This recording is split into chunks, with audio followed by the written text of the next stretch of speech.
In today's video, I'm going to teach you how to add a reference line to a chart using Tableau. We'll walk through this process step by step, so you can follow along and apply it to your own data visualizations. Ready? Let's get started. First things first, open the Tableau public app on your computer. Once you have it open, access your existing worksheet that you'd like to work on. If you're creating a new project, go ahead and set that up now. With your data arranged, we're going to begin by dragging the order date field from your data panel over to the columns area on the right. This action sets up the timeline base for your visual. Next, we'll want to bring in more dimensions to analyze, so drag both the segment and profit fields to the rows area. By doing this, we align our data vertically, making it easy to compare across segments over time. Now, we're getting into the clever part with parameters. Click on the drop-down arrow in the Dimensions or Measures panel and select Create Parameter. Here, you should name this parameter Target, and be sure to set the data type to integer. Once done, hit OK. You'll need this parameter for each segment value you plan to analyze, so go ahead and repeat this process 3 times, each corresponding to a different segment you'll be working with.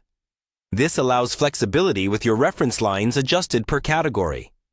After you've created the parameters, it's time to craft a calculated field.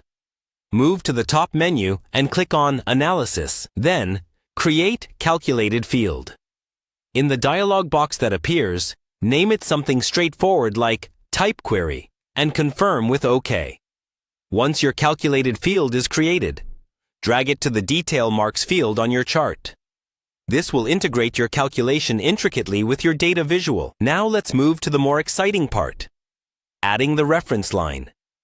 Head over to the Analytics tab in the left sidebar, locate Reference Line, and drag it directly onto the pane area of your visualization. This step visually divides data according to set parameters. When the dialog box appears, ensure Sum Reference Line is selected in the Value field. Then click OK to apply the settings. Now, you'll want to adjust your calculation method. Change the calculation value from sum to minimum. This step ensures that the reference line neatly represents the lowest point across all given values. The final tweaks lie with our parameters. Head over to the 3 parameters we created earlier. Click on each and select Show Parameter for each segment's adaptability. Now, as you type any values into these parameters, watch your reference line adapt on the fly. And there you have it. By creating parameters and calculated fields, you've added a dynamic reference line that adjusts as needed, enhancing the insight your chart can offer. I hope you find this video helpful and feel more confident in using Tableau to its fullest potential. Don't forget to like, subscribe, and leave any questions in the comments below.